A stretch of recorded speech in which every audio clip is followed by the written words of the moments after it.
The NBA Gambling Podcast on the Sports Gambling Podcast Network is brought to you by Underdog Fantasy. The hookup new customers play just $5, $100 bonus funds. Use promo code NBA SGPN.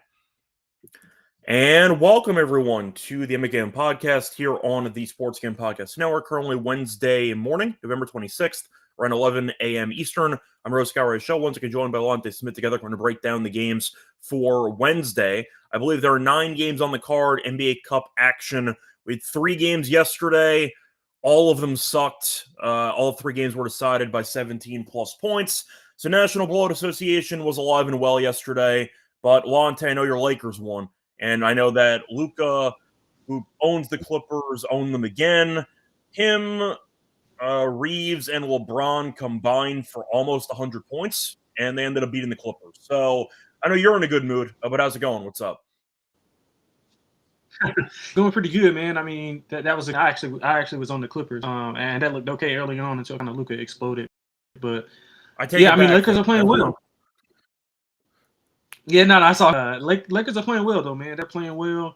I mean, it look. I mean, they're not doing anything like crazy as far as like shooting the cover off the ball or getting turnover luck or anything like that. So, I mean, it's fun to see, and we'll see if they can keep it up. But big win for the Washington Wizards. Got their second win of the season.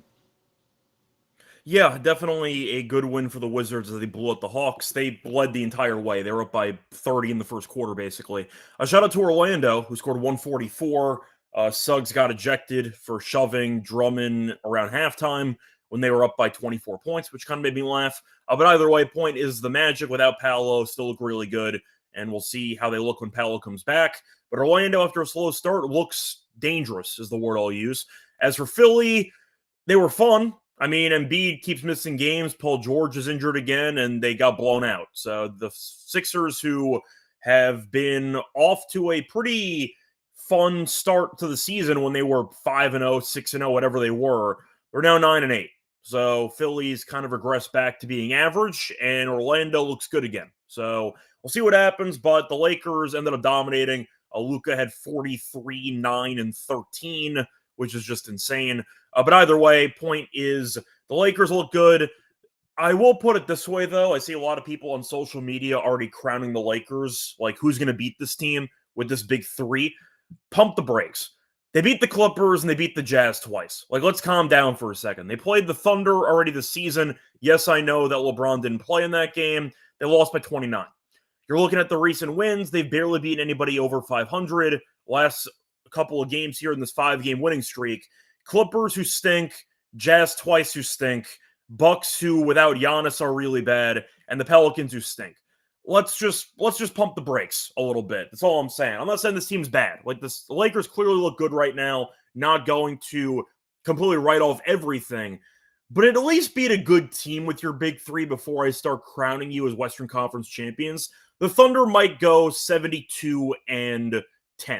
Like, pump the brakes. This team might only lose 10 games. I don't think people realize how good the Thunder and Nuggets actually are. So I don't put the Lakers ahead of those 2 teams. You could argue if you want to. They are 3rd in the West. I'm fine with that. But I'll ask you right now, with the Lakers having their big 3 back, I know LeBron at 25 last night. I'm assuming we agree right now their ceiling from what we've seen from the Nuggets and the Thunder is probably 3rd in the West. Is that a fair statement? Yeah, that's pretty fair. I mean, I don't think anybody's on OKC's level, not even Denver at this point. But yeah, I mean, the Lakers are playing well, but again, you could argue nobody's on OKC's level ever in the history of the sport based on all the actual metrics and efficiency numbers. But yeah, sorry to interrupt. Once again, the Thunder are kind of playing their own sport right now. So I kind of have to separate them entirely. But yeah, I mean, credit to them. They're playing well. I mean, they're beating the teams that they're supposed to beat. But yeah, they're nowhere near the top of the West. I think they still have a ways to go. They still have some deficiencies defensively, and their athleticism on the wing is still, lacking, and that's why the Thunder typically route them whenever they play each other. So yeah, it's a long way to go. They did win without Ayton, which Ayton had been playing well. So yeah, I mean it's good. Obviously, the league is good whenever Lakers are relevant. A lot of people like to talk about it, but they're playing well. I mean, credit to him. JJ's coaching it. He's coaching it up, and hopefully they can keep it going. Yeah, once again, I think the team's good. I just want to point out that before I start, I'd say giving them heavy expectations, beat a team with a winning record, because beating the Jazz twice and beating the Clippers does absolutely nothing to sway me that this team could even challenge Denver or OKC in a 7-game series. Anyway, anything else you want to add from yesterday's games? Because all 3 games kind of sucked. Yeah, I think we pretty much hit it. Cool. So before we get into the games for Wednesday, a reminder that you can check out the SGPN merch store for the holidays to get the perfect gift for your DGen in your family. A reminder, promo code HOLIDAY for a quarter off everything in the merch store. So that includes NBA Gambling Podcast merch, for example, a shirt. So if you want to check out the NBA Gambling Podcast merchandise, check it out. But if you want to check out other shows as well, fine too. Once again, all under the SGPN umbrella, and you can get a nice discount code HOLIDAY for a quarter off everything in the merch store. So moving on to the actual games here for the Wednesday card. Starting off with the first game. For this one, you have the... where should we start here? For the first game, we'll start off with the Pistons taking on the Celtics. Now, for the spread, Pistons laying 2.5 on the road. The over-under's at 230.5. Now, for Detroit, pretty healthy. They ended up getting Tobias back. You're looking at the roster being healthy at this point. Sasser's still out, but for the most part, I'd say 95% healthy. For Boston, Cade is going to be sitting. Of course, Tatum's out for the year, but they are using a backup center with Garza getting the starting minutes, I'd say, projection. Could be Boucher. We'll see, though, who starts, but they played already this season. We know Detroit has been an absolute wagon as they won the first meeting by 6 at home back in late October. They've won 13 in a row. Boston is over 500, though. They are 9-8. I do want to ask you, though, Lonte, does 2.5 feel very short to you? Because I understand that Boston's at home. This feels extremely short to me, and I question why Detroit's not laying 4.5 or 5. Yeah, well, I like Boston, so I hope we. No, good. I want to hear your case. Yeah, like, why do you think the spread is so short? Oh, I don't know why the spread is so short. I would just assume that a lot of respect for Boston's home court and the way they've been playing as of late, because they have been playing really well. They won and covered 4 of the last 5. The first meeting, they kind of were right there with them at Detroit at 119-113. Jaylen Brown had 41. Peyton Pritchard had 21. Cade, Asar, and Duren had 20 plus each. So now I'm kind of liking the way the Celtics are playing. They're shooting the ball a lot better. They're playing better defensively. I think the contributions of the lack of contributions of their big men still leaves a lot to be desired, which could lead to a big Duren game. But I think they'll be well equipped to kind of handle Cade in the pick and roll, and they'll be able to slow down some of the things that they want to that Detroit wants to do. Detroit's on their 4th straight road game. Boston's been comfortable at home, so I kind of like the home dog in the spot here for Boston. Yeah, I think I'm just going to go with Detroit until they lose. It might just be one of those where if the line's so short, it's basically picking them to win the game. They won 13 straight. I understand Boston's now over 500, good for them. Beat Orlando, good win there. Orlando's been picking it up lately. But I do question if this front court can do anything to stop Duren from getting 18 rebounds in this game. Like Duren at 18 in the first meeting. Keita, I know, might not be the best rebounding center, but still, I know Garza defensively has been, I'll say, problematic, even dating back to his Wooden Award season at Iowa. So I do question defensively if Garza can even do anything against this pick-and-roll combo with Cade and Duren. That could be a bit of a problem. You might see Minnick get a bunch of minutes because they need him to be a bit of I'd say, a better switcher on pick-and-rolls defensively, while also being a pretty good rebounder too. Duren could walk into a 2020 game. It wouldn't shock me if that happened. Asar defensively, I think, can do a pretty decent job of making Jaylen Brown work for his buckets, and Cade is Cade. So based on that, I'll go for Detroit. I think it's a decent matchup, but it's mainly the rebounding, which has been an issue for Boston so far this season. Now you're without your starting center. It's a problem. You're going to have to commit everybody to the boards to stop Duren, and I don't think that's going to work out. I think Duren's a monster for good reason. I think that his rebounding numbers speak for themselves, and I do think that Duren could, in theory, walk into a 2020 game en route to a Detroit win. So we'll disagree on this one. I got the Pistons. Any thoughts on the over or under for this game? Not really. I don't really have a strong take. I can kind of see it in over. Typically, especially if Boston kind of gets in foul trouble and they're scoring with the clock stop in Detroit. But I think Boston's offense has been picking it up as of late, so I could see some points here. I mean, they scored what? Did it go over this number in that first meeting? 119, They 113? did not. First Yeah. meeting one. I know they did. First meeting landed 232. Yeah. So I mean, I could see a similar pace and similar score here in this specific game. So yeah, I would go over if I had to. Yeah, I think I'll go under. Maybe it's just an NBA Cup thing. I'm picking maybe a close game in Boston. Give me a bit of a low-scoring contest there. Moving on to the next game, you have the Knicks, who are favored on the road, which is dangerous, but they beat the Nets. So at least they won another road game. The Knicks are laying 6.5 against Charlotte. The over-under is 240.5. Injury report. You have no Shamet, who's been a revelation for this team, and OG is injured. What else is new? For Charlotte, you have no Connaughton, no Josh Green, no Grant Williams, but LaMelo, Khan, you have Bridges, and you have Miller, who are all healthy. Even Cockbrenner, who missed the game earlier in the week, is healthy again. So Charlotte's pretty healthy for once, but we know this team doesn't guard anybody, and this team is still not very good. I'll ask you, though, because the Knicks we know are the better team, but they are really bad on the road. They only have 2 road wins all season, 1 against the Nets and 1 against the Mavericks, 2 teams that stink. I'll ask you, do you want to lay 6.5 with the Knicks on the road, who have been pretty underwhelming on the road, or live dangerously and take a healthy Charlotte team to show up for once? Yeah, I like Charlotte in this spot, man. Plus 6.5. I just think that you talked about it. I mean, this is their 5th straight road game for the Knicks. They've been up and down over that stretch. They're 1-6 ATS on the road. The one that they got was by literally by half a point. I think they closed 12.5 and they won by 13 against Brooklyn. Charlotte's been competitive. I mean, outside of they had a big performance from Harden, but they were still kind of in that game in the middle, and they kind of got away from What Harden have again? 55? Yeah, 55. Yep. Yeah. So they're getting healthier. I mean, Kalkbrenner's back, so that adds a post presence and the ability to kind of change some things at the rim. So I like Charlotte here to kind of be feisty and get things done. That they've been in a lot of these games, they just can't finish, and a lot of that has to do with the continuity. Melo and Miller being back is a big help. They play better at home. I think they can jump this game up, make it a little more half court, and I like Charlotte plus 6.5. Yeah, I think that for this game, I need to see a bit more from the Knicks on the road. I know they beat the Nets. I think we could beat the Nets. They beat the Mavericks, who also stinks. That doesn't mean anything. I like the over in the game. I'm not going to overthink this. The Knicks defense has been kind of a mess lately, and we know the Hornets never guard anybody as long as LaMelo is active. So I see a lot of points in this game. I think Brunson might walk into 35 in this game. That wouldn't shock me either. We saw the Knicks have a very high-scoring NBA Cup game against the Heat.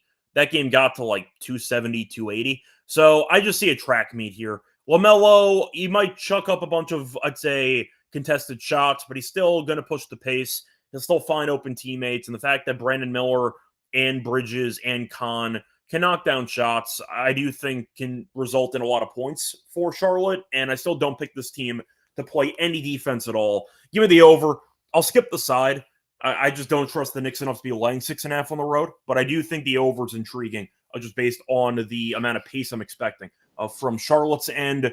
Any thoughts on the total? Because I do think no matter who wins this game, first team to 120 wins, and there's no guarantee that both teams or that each team does not get to 120. So I'll take the over in this game. Yeah, I would.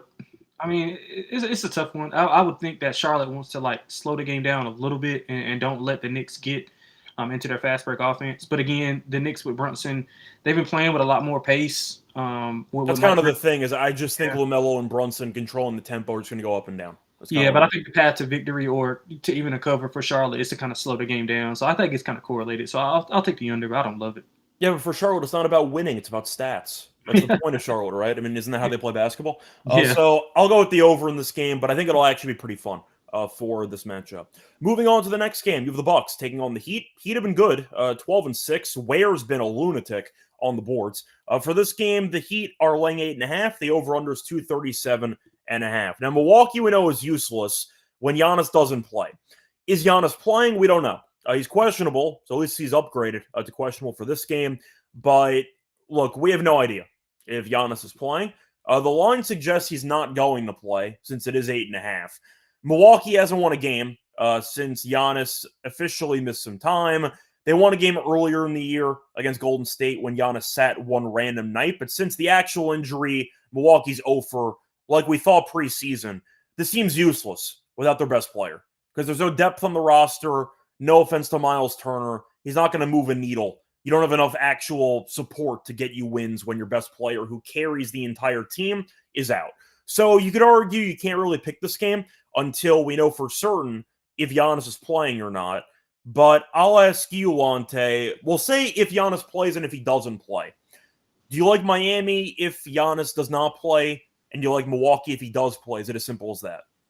I like Miami either way, to be honest. I mean, especially without him, I think the numbers indicating he's not playing.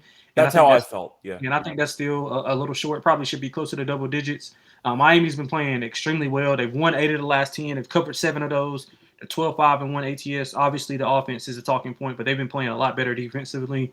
The emergence of Ware has kind of like shown the growth in his game, and obviously getting Bam back to actually allow him to be, in that more 5, like a pivot, not a pivot. It's like a he's more a traditional 5 role, which he is. I mean, his body is not of a 5-man, but his skill set is of a 5-man. So allowing Bam to play the 4-man, guard the perimeter, and let Ware kind of clean up the mess on the back end is being really good for the Heat on defense. So I mean, I can't trust Milwaukee without Giannis. 2-8 ATS the last 10 and 2-5 ATS on the road. If you want to wait, I think for Miami, I think the number will probably stay the same, just to wait and see if he gets ruled in and you get a better number. But I think even if he's ruled out officially, I don't think the number will change a ton. I'm looking at Miami and a team total over. Yeah, so reading off the Ware numbers here on the boards recently, starting with the November 8th game against Portland. 12-20, 13-10, 14-16, 14-16, 18. The guy's a rebounding menace, and I do want to point out that Wiggins might end up playing in this game. He has missed the last 3. We'll see if he comes back. There has been some, I don't want to say controversy, but there have been different opinions about what starting lineup Miami should use with Wiggins back being available. And I see, for example, RotoWire suggesting that Bam's going to be center. I think that RotoWire's drunk. How do you bench Khalil Ware? Guy's been averaging 14, 15 rebounds a game the last 2 weeks. You have to start him. Him and Bam are clearly a very good front court duo because Bam is more of a finesse big, mid-range jumper, is good passer, not a great rebounder. And Ware does cover up a lot of the flaws within Bam's game. I think you have to use Ware as a starter. I don't know how you're supposed to bench a guy that's been walking into 15 rebounds a game for the last 2 weeks. So I actually want to ask you, if you're going to bench one guy, I know Larson's the obvious choice based on the lack of pedigree. I think Wiggins coming off the bench makes a lot of sense for this team, especially his first game back off injury. I'll ask you, though, because Miami has a good problem to have, which is a ton of depth.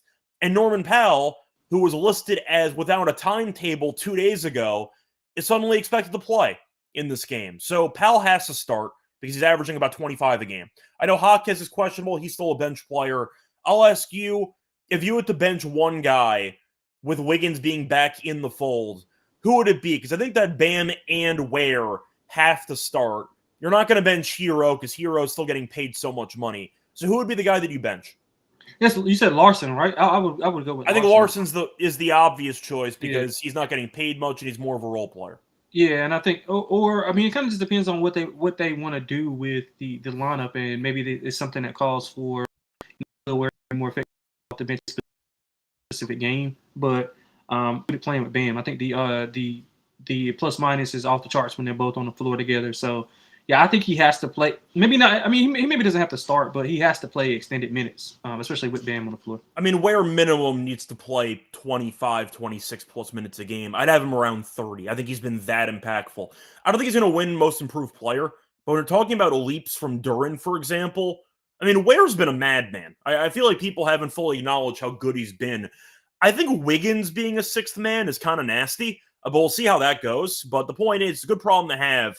But I disagree with RotoWire. There's no chance Bam's going to start without Ware. I just don't see that. I think that Ware and Bam together have proven to be a really good front court. And I do think they work well together.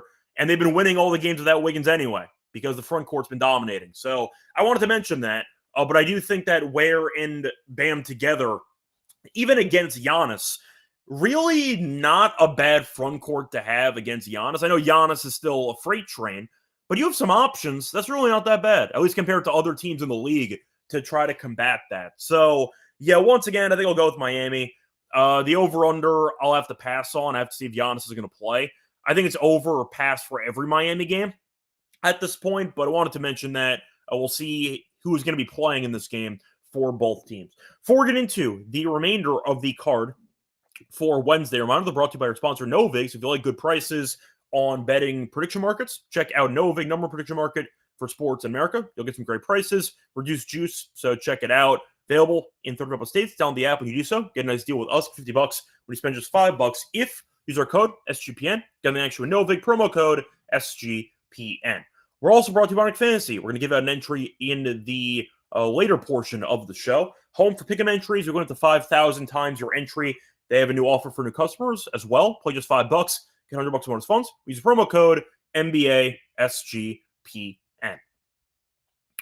Welcome back, everyone, to the McGann Podcast. Finished going through the first couple games that we have for Wednesday. Time to move on into the remainder of the card. Moving on to the next game, you have the Pacers, who stink, taking on the Raptors, who are quietly really good. Raptors laying 10.5. The over-under is 234.5. For the injury report for this one, Indiana still in infirmary. You have no Furphy, no Jackson, no Jones, no Nesmith, no Toppin, but they did get Mathurin back a couple games ago, and he is still healthy, and Siakam is still alive. For Toronto, you have no Barrett. That's it. The rest of the team's healthy. Toronto's 13-5. They've been really good, and Indiana, we know, stinks. I know for a fact that the Hornets, the Thunder, coincidentally, the Nets, and the Pacers were thrilled seeing the Wizards up by 30 against the Hawks yesterday. So I'll ask you, for this game, Lonte, any part of you want to take the Pacers, or are they just a blind fade? Because I think I have to take Toronto. This team's a wagon. This team's good.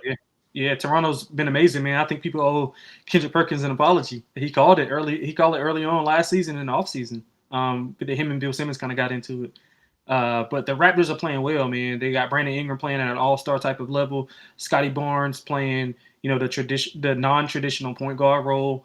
What did Ingram have again? 37 against Cleveland, I think? Yeah, he's good, man. They're 3-0 against Cleveland, by the way. They've owned Cleveland so far this season. I mean, they match up well with them because of their size. They got good. They got good positional size, and that kind of bodes well for them in that matchup. Especially, I think Cleveland might have been down Jared Allen, if I'm not mistaken, in one of those games. But yeah, I mean, I like the Raps team total over as well. If you don't feel comfortable laying the 10.5, which I do feel comfortable laying the 10.5, you want to take the team total over. The Pacers have allowed 120 plus in 4 of the last 5. They allowed 129 to the Raptors already. So I don't think anything changes here. The Raptors being at home, I really do think that this is probably a 14 to 15 point win. And it's, the Raptors have shown the ability to blow out these bad teams and even some good teams. So I like the Raptors team total over a lot here. Yeah, I agree. I actually watched the entire first meeting because I was sweating out Jakob Poeltl double-double. He didn't get there. He had 9 rebounds, which annoyed me. But either way, I watched a lot of the game. Indiana jumped them early. They were up 10 within the first 5 minutes. And Toronto still won the first quarter, and they were up by 28. They won by 18 because they took the foot off the gas, and Indiana had a bit of a bench run there to cut it to 18. But Toronto, after no-showing the first 5 minutes, completely owned this team. And there was a point, since I mentioned Toronto was up 28, they went on a run where they outscored Indiana by 38 points. Like, that actually happened. I watched it. So I do think that Toronto's a much better team, especially at home. Lonte, trivia question. Indiana's played 9 road games. Do you want to guess how many road games they've won? Do you want to take a guess? 0. That is correct. They're 0-9. So I can't back this team on the road. This team stinks. Give me Toronto minus 10.5. Toronto's good. I thought they would be like a 6 seed. I thought they'd be a playoff team just based on how bad the East was going to be and how talented the roster actually was. They're better than that. And I'm not sure he's going to win the award because I know that Bickerstaff's doing some crazy things over there in Detroit. Darko's got to be one of the favorites to win Coach of the Year. Like, Darko's been phenomenal. And we saw this last year.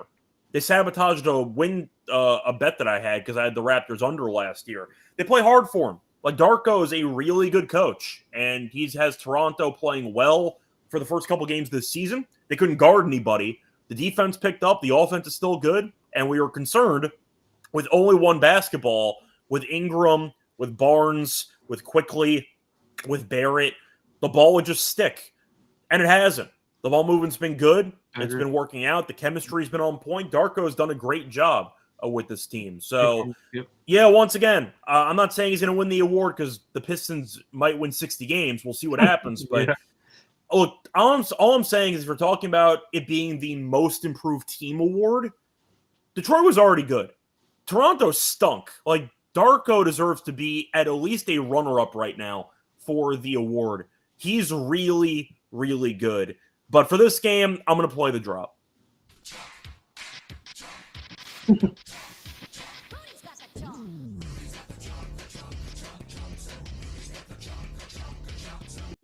Moving on to the next game on the card, you have the Timberwolves taking on the Thunder.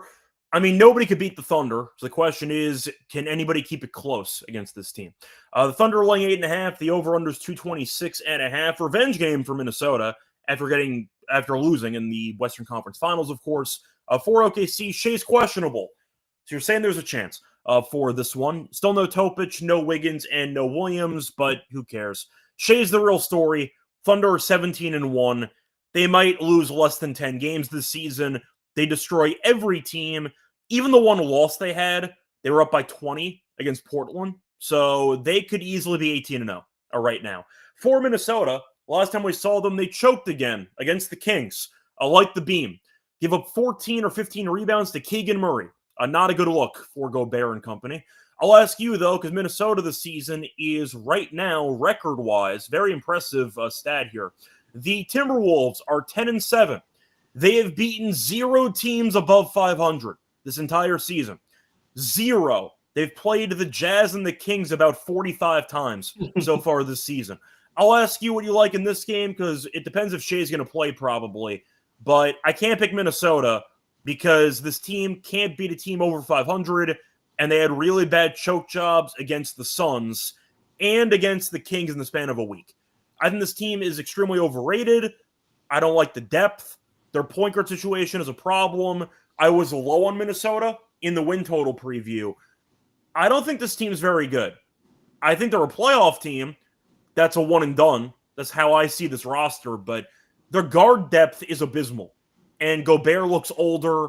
Conley is a year older. He's done at this point. I'll take OKC in this game, but I'll ask you, do you think Shea needs to play for the Thunder to cover this number? No. I think you did a great job breaking it down. That's a good nugget about Minnesota not beating a team with their winning record. They also struggle on the road, 3-6 ATS on the road, 0-3 as a dog. I mean, typically with me, like OKC's games, like I'm done fading them. I can't do it. Like if it's not betting on them, there's no point. Yeah, it's just going to stay Even away. if they're down 15, you just assume they're going to outscore a team by 20 and a quarter. I mean, and like we always say, they always have that one quarter that just demolishes a team's effort. It could be a tie game. I bet against them on against Utah. Yeah, the Utah game is a perfect example. They're down 15-20. Third quarter comes around, they're up 18 points. You know what just happened? Right. Yeah, literally. pretty much. That's exactly what I was thinking. And I mean, Minnesota is kind of an underachieving team. I don't really like. I mean, we both were low on them coming in. I was low on them last year, and they kind of fell into that little bit of trap. But I mean, Shea obviously is the big story here. But even if he doesn't play, we'll get a better number to play with OKC. I mean, they're just so good. They're so good that nobody even cares that J-Dub's not playing. Like nobody even is asking like, "Hey, when's J-Dub's coming back?" Like, and they agreed to pay J-Dub a lot of money. And apparently they don't need him, so we'll see what happens. They can play it slow, and like they're playing so well without him. They probably can hold him out until after Christmas. Yeah.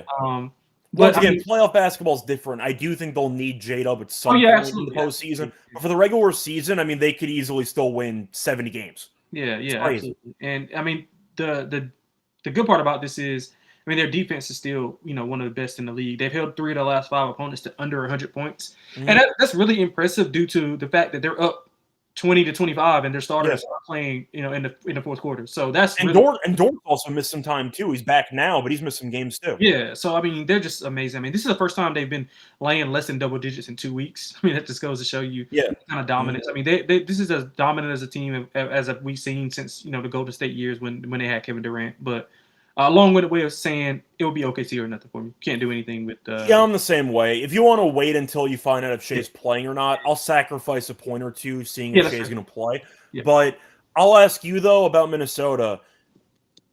Where do you place the blame, or like, what do you think's the main reason why this team underachieves? Is this a conversation about Ant, or a conversation about secondary pieces, or all the above? Yeah, I think it's the front office. I mean, Ant's doing what he's got to do. I mean, he just doesn't have. I mean, they've been the same team for like two and a half years now. Granted, they went to the Western Conference Finals, and that's fine. But you could argue if Curry didn't get hurt, maybe the Warriors beat them, but that's not their problem. Yeah, they beat who's in front of them. They made it back. Yeah, and they got comfortable with what they had, which I don't think is enough to compete, especially with these teams. I mean, a lot of these teams have kind of like gotten better, and nothing has evolved for the Timberwolves. That's why I like their win total under. I thought they were extremely complacent and they're relying on Dillingham and Shannon to take over the bench. Basically, they did nothing to improve their team. It's why I was down on them this upcoming season, and it's paid off for me so far. Yeah, look, there is a conversation about Ant to be had because people keep putting him in the certain tier where he's a franchise-altering star who can carry a team to like 55 wins. And I just don't see that. I think Ant's a very, very good player, but I don't put him in the same caliber as Luka or Shea. And people are trying to put him in those conversations for the last couple of years. I think he's a tier below those two guys. Is that a fair statement? I think Luka and Shea are a tier above Ant. Is that fair? Yeah. Yes. I mean, he's a winner, though. I mean, Ant wins. That's the thing. Like, he's won with this team, and I don't know.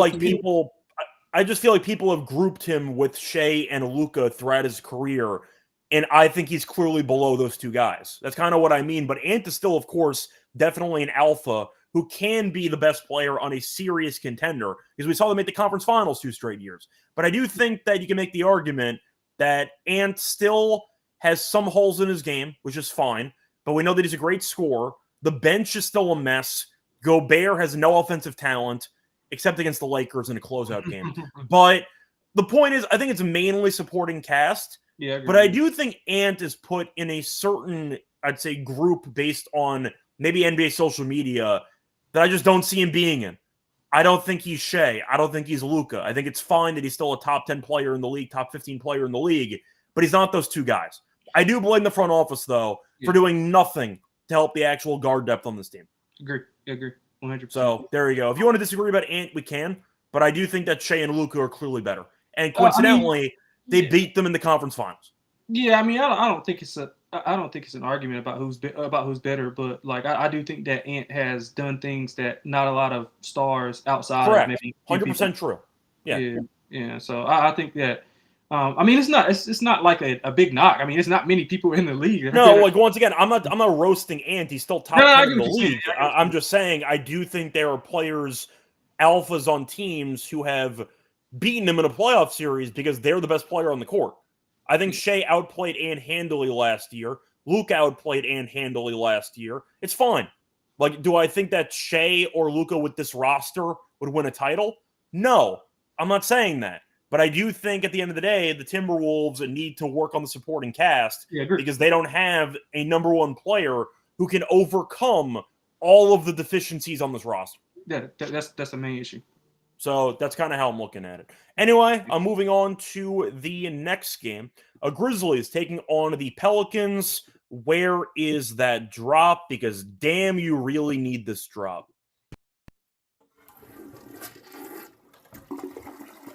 Yeah, these teams stink. Nothing else to really say. We know the Pelicans don't own their own pick, and they are worse than Memphis. Memphis has won a couple of games recently. Do want to give you a trivia question, though, Lonte. Right now, do you want to guess which team is the final play-in team in the Western Conference? It has to be the Grizzlies. That is correct. Right now, the Memphis Grizzlies, who are an impressive 6-12, are the final play-in team in the Western Conference. This bottom of the conference is garbage. So yes, Memphis might be a play-in team, despite finishing maybe even 15 games under 500. We'll see what happens. But for this game, Grizzlies laying 3.5 against New Orleans. New Orleans, nice win against Chicago. Vucevic didn't play. They benched Queen mid-game and scored 143 points. So nice job by them. For the injury report in this game, you have no Herb Jones, no Matkovich, DeJounte, and Poole are still not playing. For the Grizzlies, Edey might not play. He has a migraine. You're looking at no Clark, no Jerome, who I think is getting reevaluated. Jerome might be done. No Ja, no Pippen Jr., and no Small. So the Pelicans are 3-15. They did win their last game. Memphis, though, is 6-12. So they are better than New Orleans. I'll ask you, I know that Terrell, for toilet bowl principles, would take New Orleans. Who do you like in this game? Are you picking Memphis to win by 2 possessions, or do you want New Orleans at home? Because I really think. Wait, so is Zion in? Zion, as of right now, is in. Him and Queen are both in. Yeah, I like the Pelicans. I mean, you're going to take the dog here, especially without Edey. I mean, both teams, to me, both teams are showing a little bit more fight, especially with Zion in the lineup. Him and Derek Queen have developed a unique chemistry, and they work well off the pick and roll on either side as being the ball, which either person being a ball handler. They're not winning, but they're covering. They've been competitive in spots as well. 4-1 ATS the last 5. Now most of those were in the like bigger dog role, but I mean I think that this is a bargain price for the home team and the Pelicans. And Memphis, you know, they've showed some fight as well. I kind of like what I saw over the last 2 or 3 games. They've won and covered 2 of the last 3. They did play to Denver pretty tough. I mean, this is without Ja, obviously. They have won 5 straight versus the Pelicans. They've covered 3. But again, I do think without Edey, obviously without Ja, that puts it on its own. To be fair, Edey might play. He's still questionable, but migraines are migraines. I'm skeptical, especially with his injury history, for different, of course, ailments. But I think Edey's probably going to sit, but technically he's not out yet. Yeah. So I mean, either way, I still like the Pelicans. I mean, I think this opened up at like 1.5, so it's some money coming in on the Grizzlies, and I'll gladly take the 3.5. More than a possession, I'll take it. Yeah. So as a basketball fan, I do have issues with Edey's game, mainly the lack of offensive talent, because of a guy that's 7'3" should really just walk into 15 points a game, and it feels like Edey has really no actual offensive moves. But besides that, though, they need him in this game. New Orleans has a lot of guys that can get downhill, and Queen and Zion, we know, are very good at getting downhill.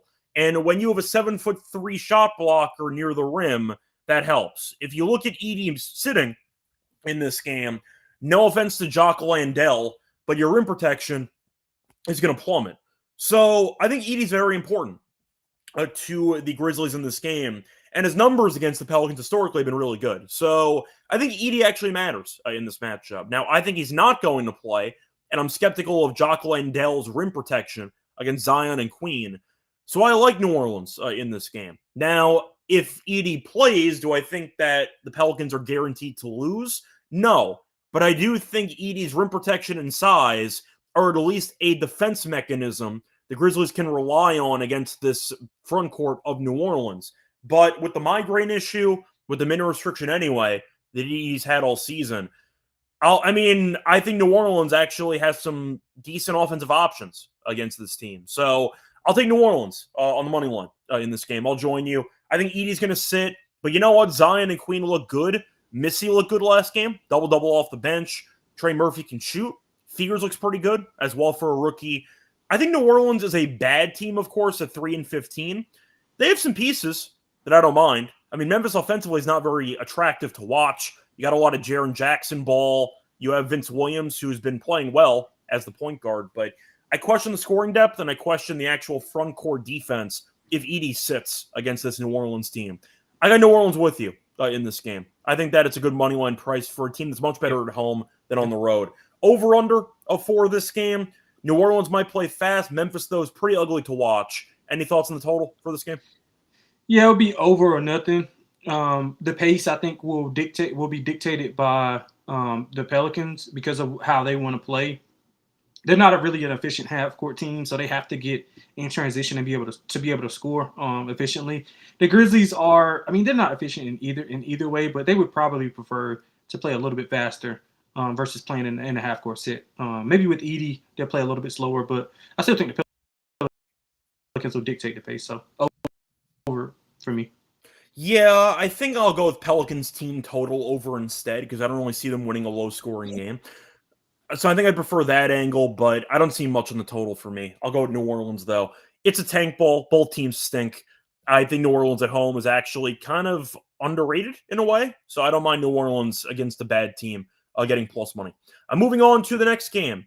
You have the Rockets taking on the Warriors. Warriors are laying 2.5. The over-under is 224.5. A lot of injuries for Houston.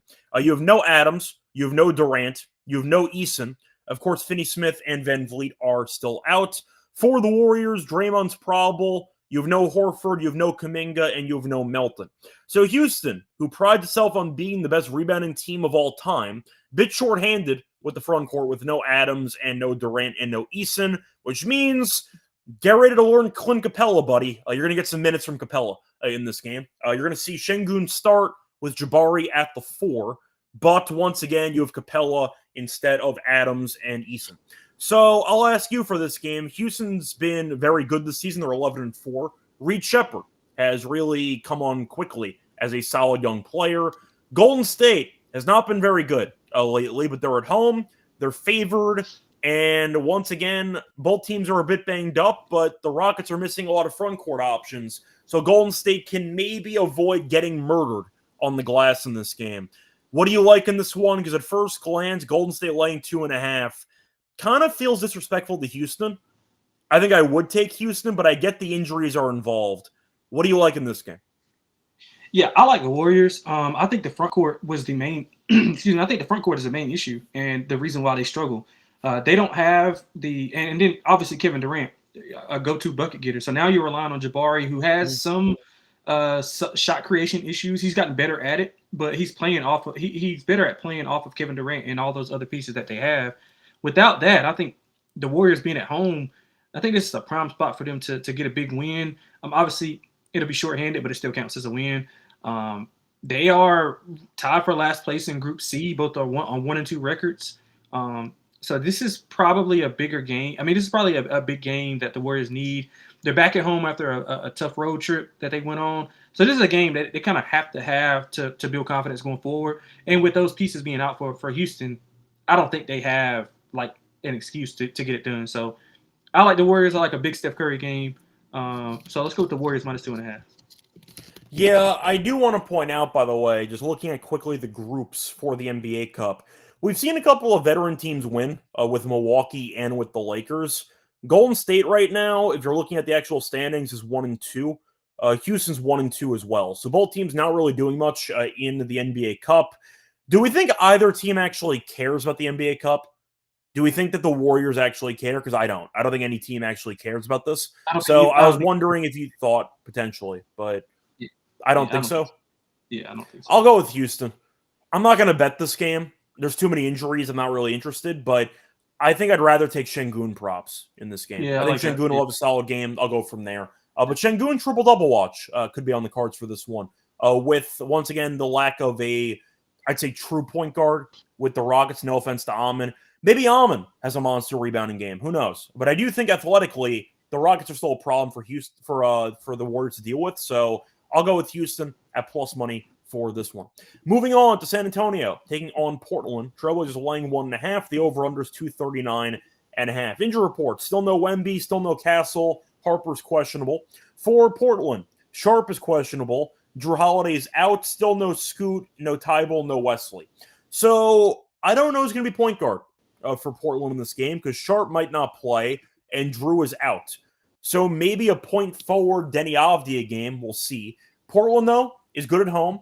And we know that this season has been up and down for Portland, but they're feisty. They're 8-10, and they're 3-4 at home. San Antonio is 11-5, 3-3 on the road. So, Lonte, I'll ask you, this game does feel right based on the line, with it being very close, high total, 1.5 spread. I think I'll go Portland, but to be honest, I see a very good game. So I think the line's pretty accurate to me. Yeah, I'll go Portland, but what are your thoughts on this game? Yeah, Portland can clinch the Cup C with a victory here. So, I mean, a lot to play for. younger team. They're kind of building that continuity. So I think the cup play is big for teams like this. We talked about the veteran teams not really caring, but a team like Portland, who's young and upcoming and missing a few pieces, I think it's big for them because I like them in this spot. They should be ultra motivated. The Spurs, banged up on their own. They're 1-1 in cup play, and obviously without Victor and Castle and Dylan Harper. So it's just a lot of issues for them. They're committing a lot of turnovers because a lot of it is being on Fox, and I think the Trailblazers can pose some issues for ball handlers or lack thereof for the Spurs. So I like Portland at home. I think we see a high scoring affair, a lot of back and forth, but I think Portland can get it done. I think they'll outlast the Spurs in a high scoring affair. Yeah, I'm with you. I think it's a good game, a fun game, but I'll go with Portland. Get the job done here at home. Moving on to the next game, you have the Suns against the Kings. Suns are laying 4.5. Don't look now. Suns 6 seed right now in the West. Laying 4.5, 233.5 is the total. For the injury report, Phoenix is relatively healthy. No Grayson Allen, no Dunn, no Green, but they've been playing well anyway. For Sacramento, no Schroeder's questionable. We know Sabonis is out indefinitely. But we know the Kings did win against Minnesota. They should have lost, but you know what? A win's a win. Not their problem. Minnesota choked again. The Kings, we know, though, are not very good. The Suns are pretty good. Good for the Suns. They've been good this season. Suns won the first meeting at home by 4 back in late October. 4.5 feels short to you? Because I understand the Suns are on the road, like the Beam and all that stuff, but the Suns are a pretty good basketball team. I'll take Phoenix laying 4.5.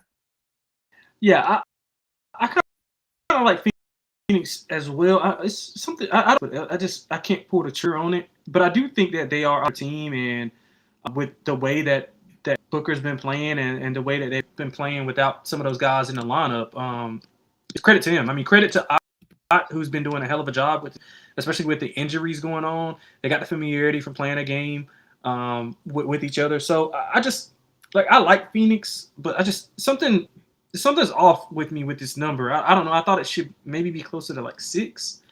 But the Kings feisty. They got a win. They got a win they probably shouldn't have got in their last outing. So it would be Suns or nothing for me. But I mean, it's just something that's keeping me off the Suns. I don't know what it is, but it's just something I don't feel about it. Yeah, I kind of feel the same way. I think it's Suns are past, but the line does look pretty trappy. So I think I am going to stay away. But I don't mind a Mark Williams game. I mean, I think Eubanks is atrocious, and I'm willing to say that publicly. I think he's a really bad center, and Williams should get whatever he wants on the interior. So I don't mind a Mark Williams double-double. Is he good to go? He said out his last game.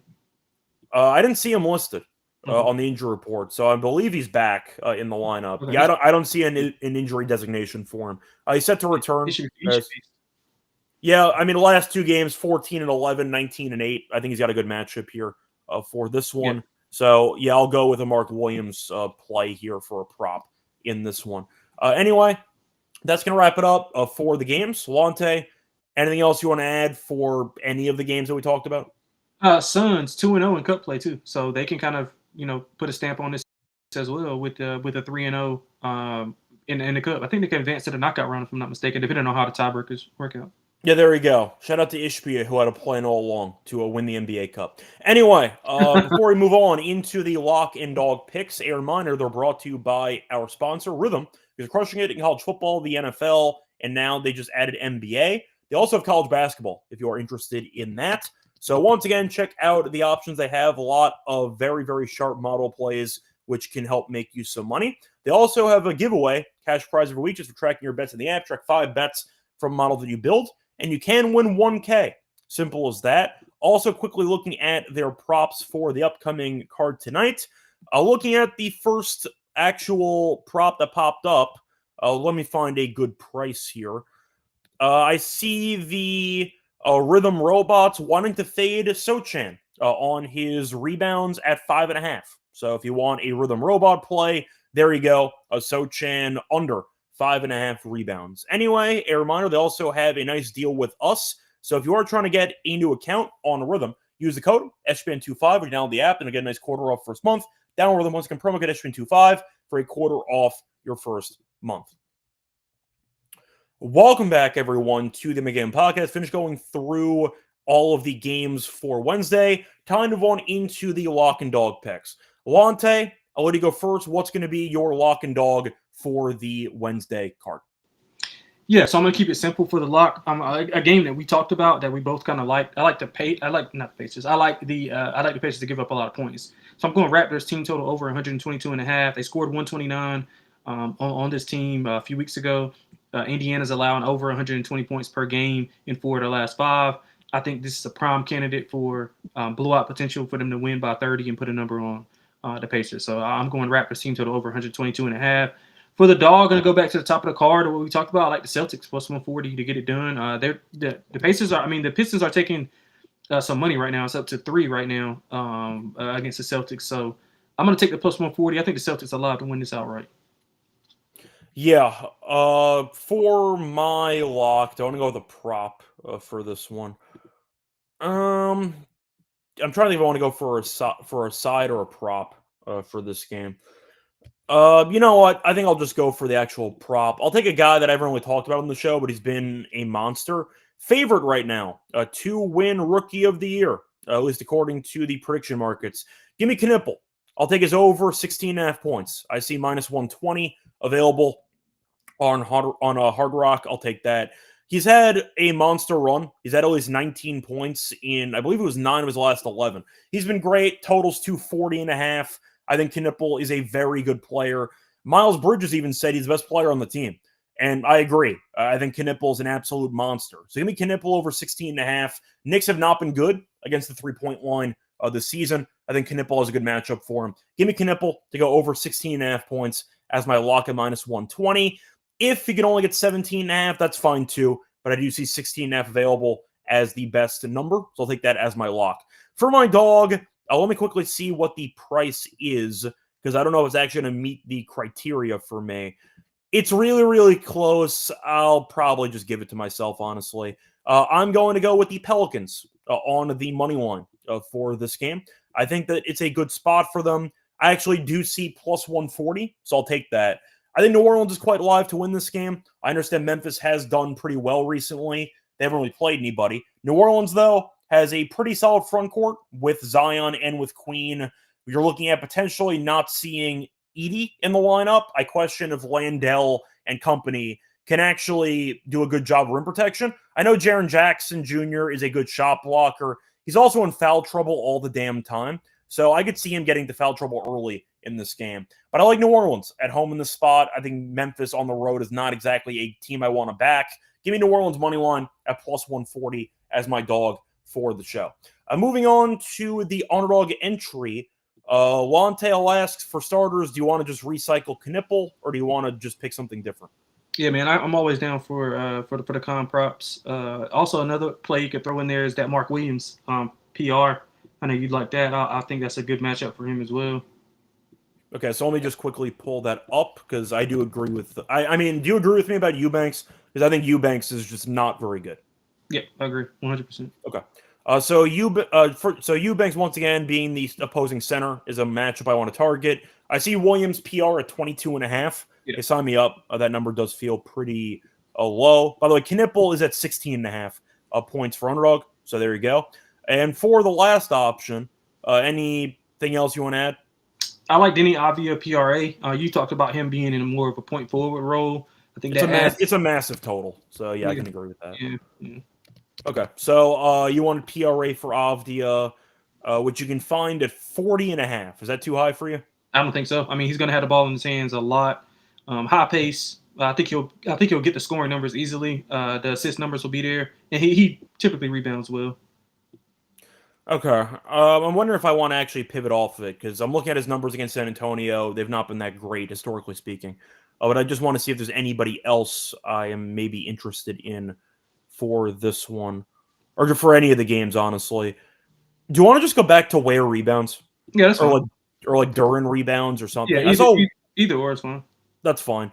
So Ware rebounds you can find available at 11.5. Thoughts on that? He's had at least 14 in 5 straight games.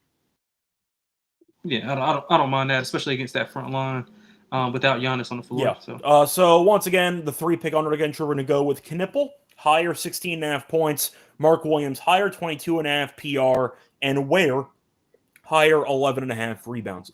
Anyway, that's going to wrap it up for the show. Quickly checking the schedule for tomorrow. There is none. So we will have no episode tomorrow morning. So enjoy your holiday. Happy Thanksgiving. You got any Thanksgiving plans, Lonte? Zero. Just going to watch a lot of college basketball. There you go. So once again, enjoy the college basketball in the NFL happening tomorrow. Enjoy the NBA tonight. And we'll be back once again on Friday. Till next time, good luck to all of you and all of